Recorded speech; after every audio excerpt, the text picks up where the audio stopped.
We're going to take the North and never give it back. So that's a good pick. You get the corner. I got to go bold, right? I got to go bold for this. Yeah, she's got some nice. Welcome back to the Unbearable Sports Podcast. I'm your host, Brad. Make sure to like and subscribe if you're out there on YouTube, and also rate the show 5 stars everywhere that you get your podcast.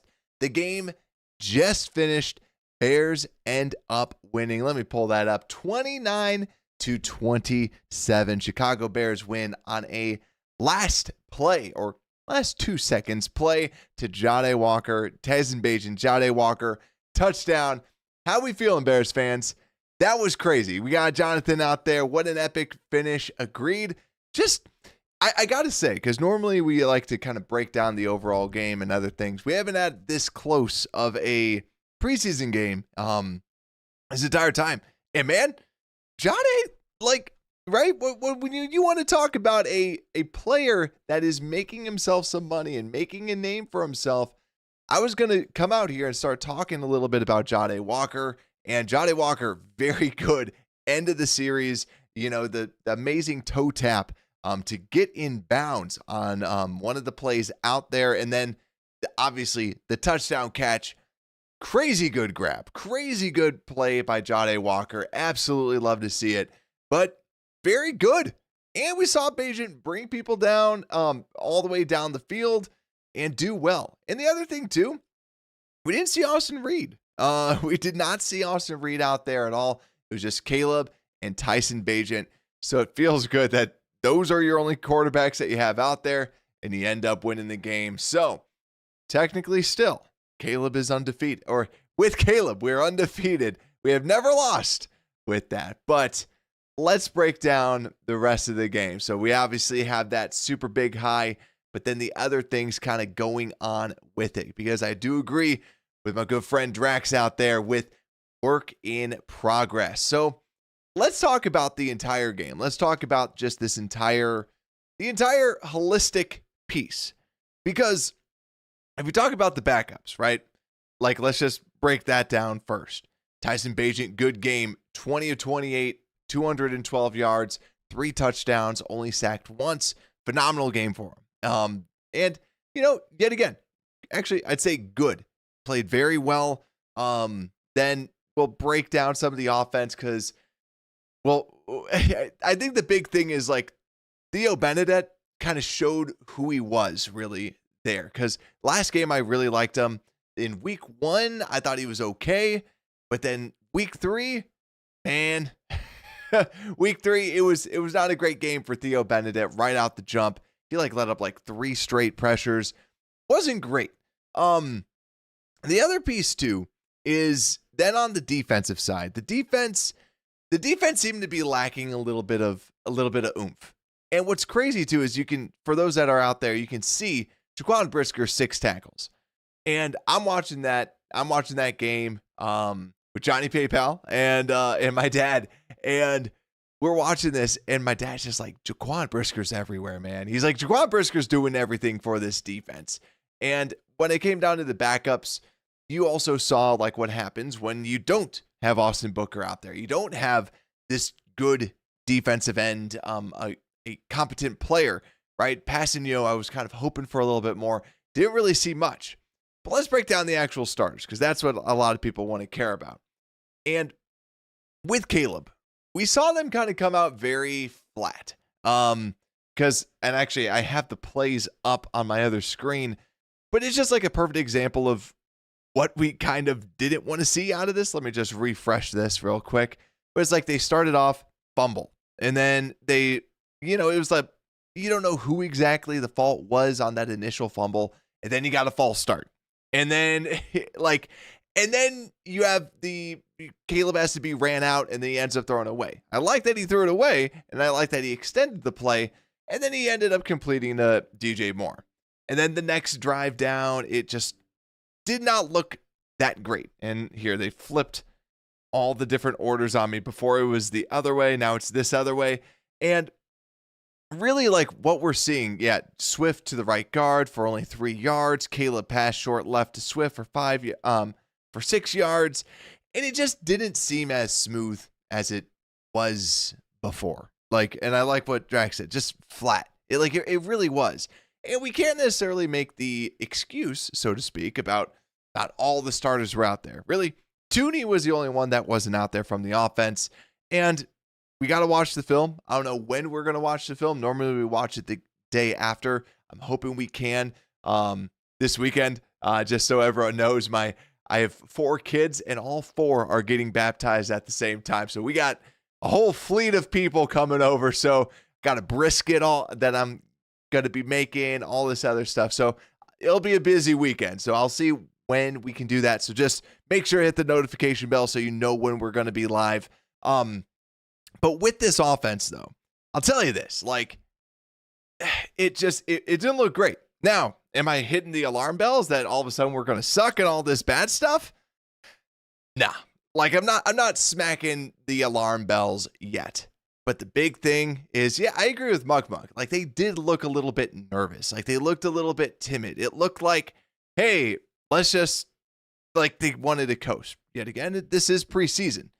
But I feel like I'm not super scared about some of that stuff. I just would like to see something great.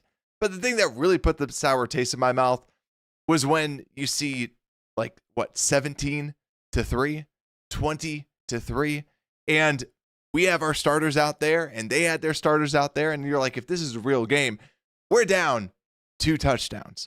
And yeah, yet again, I don't think it's panic about Caleb Williams. I want to watch the tape a little bit. It felt like maybe that he could have done a little bit better with that. But yet again, still preseason, not his best showing, but still, I mean, when you look at the stats, still 11 of 15 for a touchdown and 1 sack. So I don't hate it, right? It's not a bad performance at all. He ran for 18 yards, right? It could be better. And I think that's the biggest piece.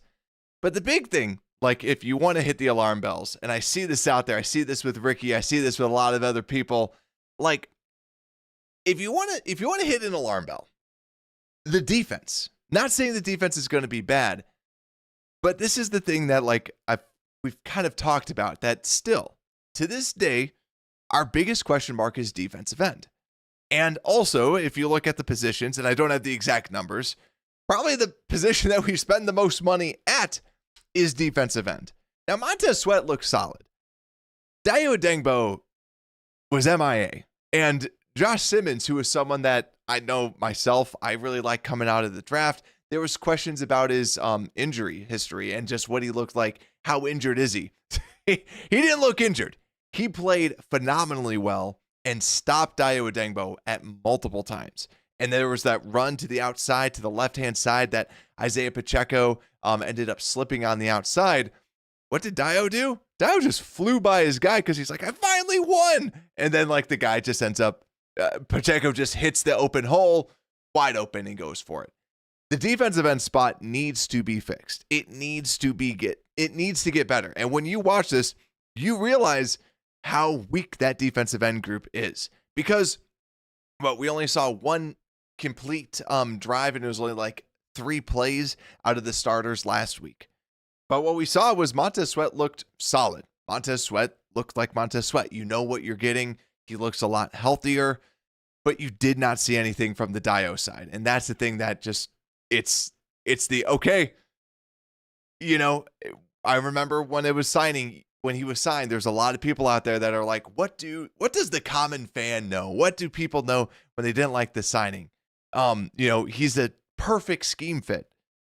Well, where's the scheme fit, right? It just, I did not see anything. And for anyone that says, well, he got in the face of the quarterback a couple times early on, if you watch it, the guy gets blocked, and the only reason why he ends up getting to the quarterback is because he like, the play extended because the coverage gets off his guy and just literally, like, runs all the way around. It wasn't him beating the guy or anything like that. So yeah, I think if you're looking at this, you just need to get somebody. You need to pick up some extra depth, because Tano Passanio did not look great either. And yet again, in his entire history of playing, has not been an absolute game record. This just solidifies the point.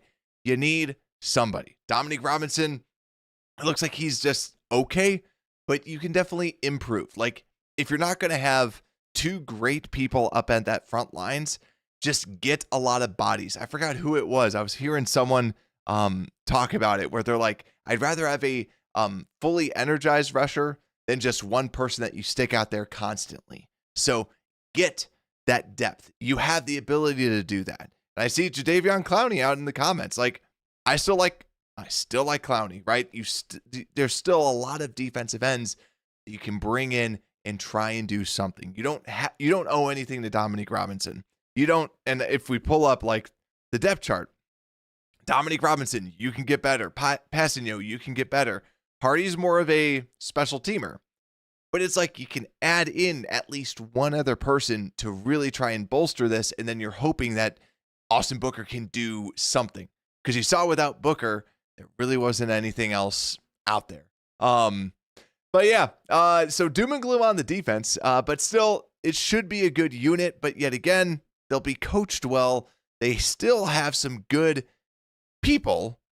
But I think that the biggest thing is just like it was a good reality check where it's, hey, if your secondary is banged up, which right now we are, Gordon should be back. He was practicing this week. Jalen Johnson's still a gigantic question mark. But the big thing is like the defensive line was healthy. The only person not out there was Grady Jarrett out of the starters. So that's where, Javon still looks good. Javon looks solid, right? Billings is still Andrew Billings. It's just when you look at that defensive end spot, it's just very, very difficult to look past. So that's kind of just my overall summary. We'll break it down a little bit more in more depth. So let's get into the other pieces too. So like we were talking about with some of the injuries, Jalen Johnson out. We don't know the overall status. Same thing with Austin Booker. And then also too, Kyler Gordon, like I said, should be back. It seems like he's going to be making his return against the Vikings. Tremaine Edmonds was slightly banged up, but still was able to go through some warm-ups. So you expect him to then be good for the Vikings as well. Other little people that were out there, Joe Tooney not out there. But when we look at the running backs, Roschon Johnson, Kyle Monangai, Travis Homer, and even Ian Wheeler, all out. So what's going to be the status of them? What is their overall health? That is something that we'll have to kind of look at a little bit more. But two, Doug Kramer, still not playing out there. I'm going to do a 53-man roster review or prediction. I just don't see him making it. Like he should have been making it anyways, but like with just not being out there, that's the big piece. So the other aspects as well, I'm just kind of going through anyone else injured. Let me actually pull up my phone because I haven't even transferred it over. Yeah, Newman was in. Yeah, but just a lot of running backs were banged up. But let's get into the offensive review though, specifically. And also I'll ask this poll out here too. So I'll wait for the MVB until the very end, but let me see what y'all are thinking. And let's see other pieces. So we got Drax saying, yeah, Packer fans, they're gonna be making some jokes like, all right, I thought that the Bears were back. Right? But yeah, also Ricky, yeah, guess right, just looks good in practice. Yeah. Jonathan saying, where did Dexter look solid at? I just thought that there was a couple little plays. Yet again, this is just first glance, right? But I think that he's still just going to be good, right? During the regular season. But yeah, it does. I do agree with Monk. Like losing, like seeing how bad the starters did with everyone else, it does kind of give you a wake up call. It's like, yeah, because you whooped up on Miami, and by all intents and purposes, you beat the Bills. You beat the Bills. You were better than them against their backups, but also during the joint practice, people not on the Bears beat were still like, yeah, if you have to say who won the practice, it's the Bears. That's all great, right? That makes you feel really good. But yeah, you have to play. You have to play an actual game. You have to play actual teams. You have to play good teams. And when we look at this offense, there's one thing that I want to say, and it's, yeah, Braxton Jones is going to be your starting left tackle. We've kind of been saying that for a while, but like it just kind of further confirms this that he is going to be your starting left tackle. And am I afraid of it? I hate saying not as much as I think like the consensus. He had it wasn't like he had a good game. But like I feel when you watch this offensive line, you feel confident about the interior, and we have not seen Joe Thuney out there. But the other piece too is that, like, I know Braxton gets crapped on a lot. Darnell Wright did not have a good game. There was, because like I saw on one play, like the sack, Braxton Jones gets pushed back, but Darnell Wright got pushed back and got beat. And you're like, come on, tackles. like, come on, guys, let's do something. So to me, it's like, I don't think that yet again, with the offense, I don't think it's hit the alarm bells or anything like that. I still feel like it's a nice wake up call for what they need to do. And yeah, and just get out there and play. Also too, if we're looking at just like the simple runs, DeAndre Swift, 4 yards a carry against the true starters. So, I mean, for DeAndre Swift standards, not awful, but not great by any stretch of the imagination either. But it was just at least nice to see them run with their ideal running back number one. The other pieces too, just with this offense, besides like with the starters, let me just kind of go through some of my notes. Obviously there were some mishaps that we had, just like with the fumbles. Rome Odunze with the drop, right? The thing that I want to just see with Rome, I don't know if anyone else has this, right? I hear all the stuff, all the hype about Rome, about how he's the number one target, for Caleb and all these good things. And then when we put on the tape, the guy gets open. He's very talented, but it's just like these simple little drops. We had one last week. And then the contested catch, that's something that you should make. It's not a 50-50 ball. That's a 20-80 ball. Like that 80%, you're supposed to come down with that. Your possession guy.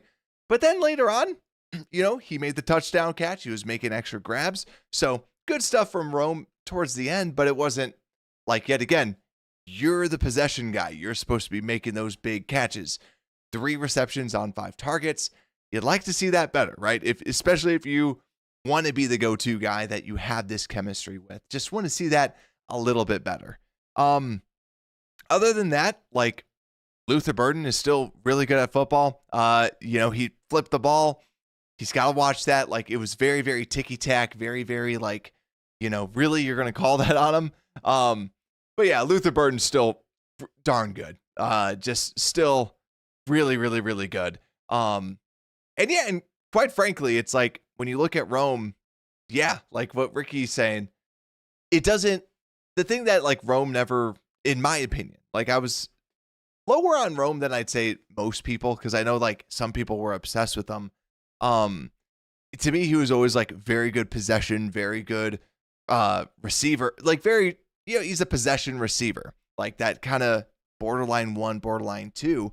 But yeah, Luther looks like a stud. And I think Luther looks like a stud. And I think that's the difference between like him and the DJs and everything like that. So yeah, and then last but not least, like I think if we're looking at the other backups, Bagent, good game. Jade Walker, like as we know, straight dog. The big question, like Jade Walker has shown good special teams reps.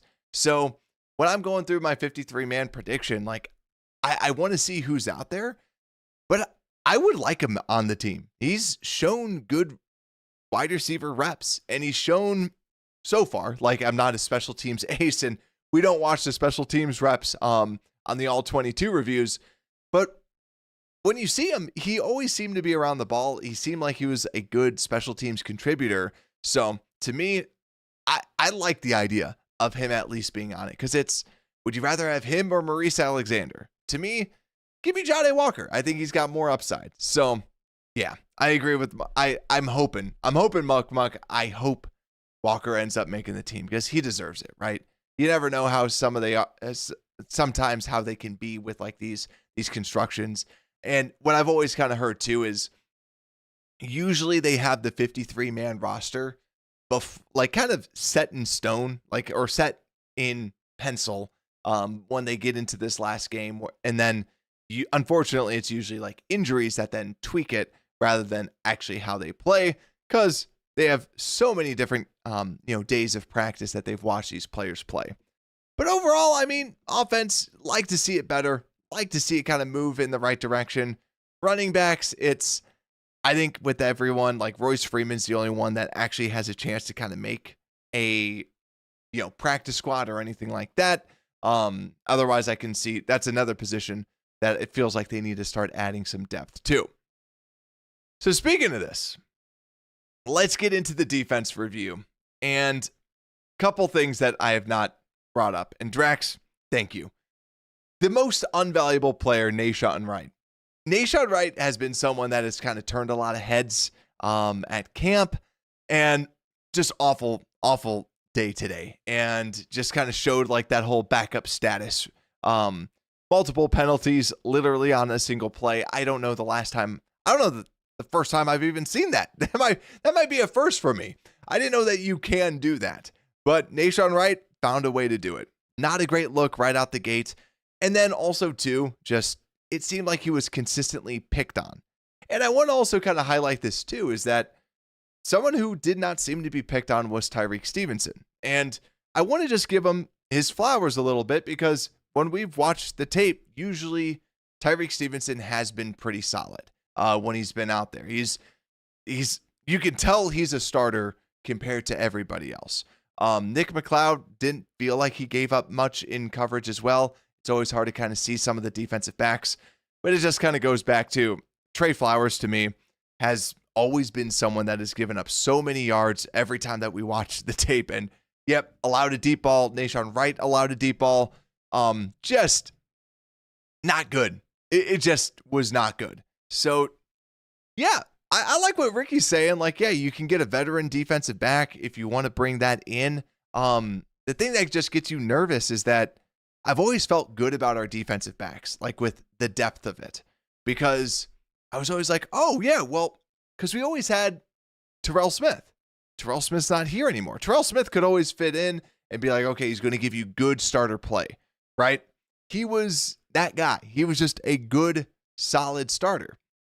But now, no longer here. And even like Josh Blackwell, but like I said, Nick McLeod kind of gives you a little bit more, but you really start to kind of question the depth of this. I remember we had Greg Stroman. I always like Greg Stroman, but right now it just feels like there's a giant question mark on this defense, on the cornerback position in particular. So I think that that's going to be one that they start kind of cleaning house. Probably Nick McLeod, Nahshon Wright still stay on the team, but then they try to add other people. They try to add some new people just to kind of see. But yeah, unfortunately, Smith, losing him has been very, very tough. Very good outside corner, like when you talk about backup standards. But then other spots on defense, I already kind of ripped apart the defensive line, the defensive ends. Like Dio just did not get any push, and it's just frustrating. Like it's frustrating when you realize $16 million a year, right? Prove us wrong. If you want to change the narrative, change the narrative. If you want to show us this so that we can become fans of you, because we want another defensive end to look good. And that's where too, I also want to see what Grady Jarrett does, because it just was abundantly clear. There was zero penetration. There was nothing going on that defensive line. Montez was doing something. Javon kind of moved his guys sometimes. But yeah, you need another guy opposite Montez Sweat.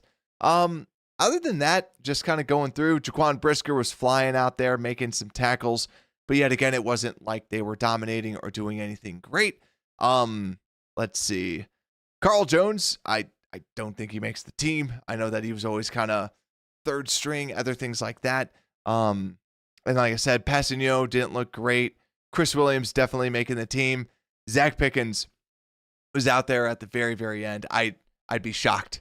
The only way that I could see him making the team is if like Shamar Turner was on short-term IR or something like that. But yeah, defense, let me just check my notes, see if there's anything else I can kind of say about this. But yeah, it's just like stonewalling and Nahshon getting burned and Flowers getting burned as well. But last but not least, we'll end on a high note because we have the special teams review, and special teams look to be better. Blocked field goal, not great, but The coverage, if you look at week 1 to this, substantial improvement with everything. So, good stuff all around. Still don't know who exactly that punt returner is probably going to be. But to me, I'd still love to see Luther Burden out there just because Olamide Zaccheaus really does seem to be like a good, solid target that Caleb can trust. So to me, let Luther Burden do that. So let him do that. But let me see other pieces too. Let me ask you all, who was the most valuable Bear? Because now it's most valuable Bear time. And let me see. Let's go with, I'll do Bagent. Let's go with, let me just kind of go through this. We'll go with Jade Walker. Let's see who else.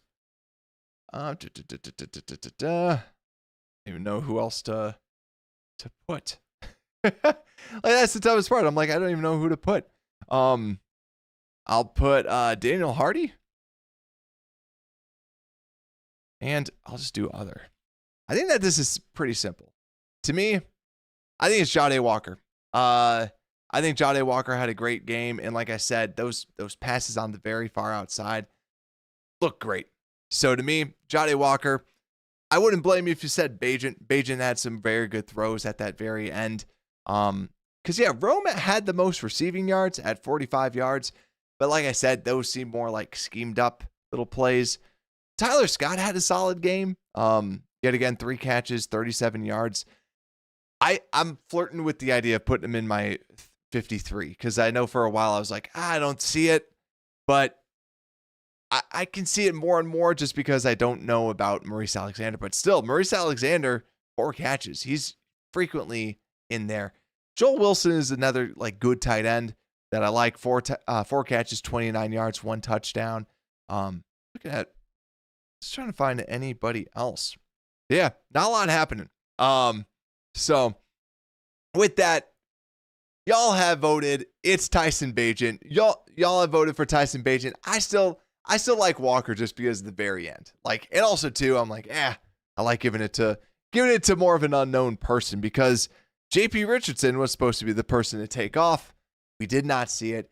Jade Walker ends up being that. So we'll have you all covered for your Chicago Bears coverage. So make sure to hit that like button and also subscribe to the channel. Hit the notification bell and also download the show everywhere that you get your podcast. Have a great rest of your night. And Unbearable Sports Podcast, we are out.